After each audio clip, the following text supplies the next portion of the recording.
آپ دیکھ رہے ہیں ایون مشاعرہ میڈیا پر۔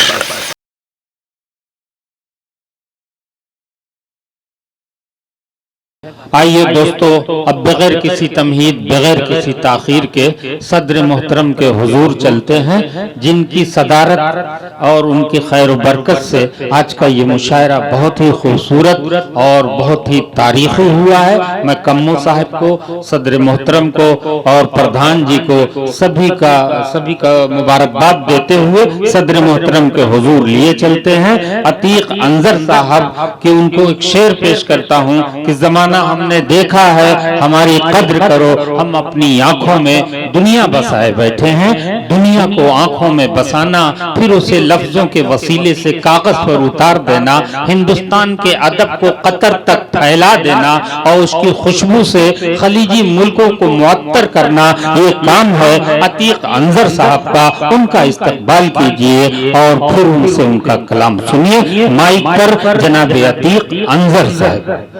بہت شکریہ ناظم مشاعرہ، بہت اچھی نظامت کر رہے ہیں، اور یکجہتی فاؤنڈیشن اور ان کے تمام اراکین، بطور خاص برادر عزیز عبدالقیوم خان کا شکریہ۔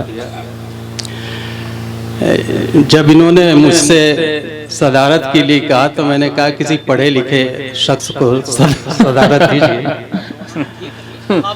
لیکن اب کیا کریں، ان کی نگاہ جو ہے تو یہ آپ جانیں اور عبدالقیوم صاحب جانیں۔ دوستو، یہ علاقہ جو ہے چندولی کا، اسے دھانوں کے کنڈ کے نام سے بھی یاد کیا جاتا ہے، اور بہت سرسبز علاقہ ہے۔ ایک طرف سے نہر بڑی گزرتی ہے اور دوسری طرف سے ایک ندی گزرتی ہے جسے کرم ناسا کہتے ہیں۔ تو ان دونوں کی وجہ سے یہ پورا علاقہ بہت سرسبز و شاداب ہے، ہرا بھرا ہے۔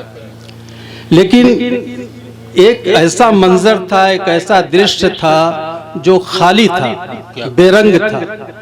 اس درشیہ میں جو رنگ بھرنے کا کام کیا ہے وہ عبدالقیوم صاحب نے کیا۔ واہ واہ واہ، سبحان اللہ۔ اس کو سجایا ہے بہت بڑی، اور ادب کا جو منظرنامہ تھا، ادب کا جو درشیہ تھا، اس کو جو ہے انہوں نے سجایا سنوارا ہے، اور ایک بنجر زمین میں ایک طرح سے ادب کے پودے لگا رہے ہیں، اور ہمیں امید ہے کہ یہ پودا ایک دن بہت بڑا درخت بنے گا آپ جیسے لوگوں کی وجہ سے۔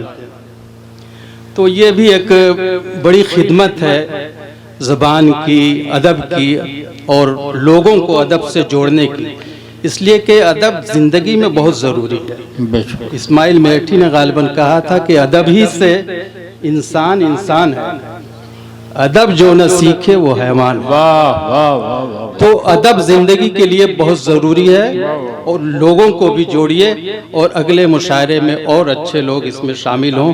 کچھ اچھے لوگ نہیں ملتے ادھر بھی اور ادھر بھی، تو ہم چاہیں گے کہ یہ ماحول ذرا اور اچھا بنے اور اچھے لوگ ادب سے جڑیں، اس کو آگے بڑھائیں۔ کہتے ہیں کہ لفظ جو ہے خدا، وہ اس لیے کہ جب کچھ نہیں تھا تو خدا تھا، اور جب خدا نے کچھ بنانا چاہا تو پہلا جو کچھ کہا اس نے وہ لفظ تھا، کہا تھا کن ہو جا، تو یہ کائنات ہو گئی، ہم وجود میں آ گئے۔ تو یہ لفظ کی خدمت کر رہے ہیں، لفظ کو آگے بڑھا رہے ہیں، اور مشاعرے کے ذریعے اگر دو چار لفظ بھی لوگوں تک پہنچ جاتے ہیں تو بڑی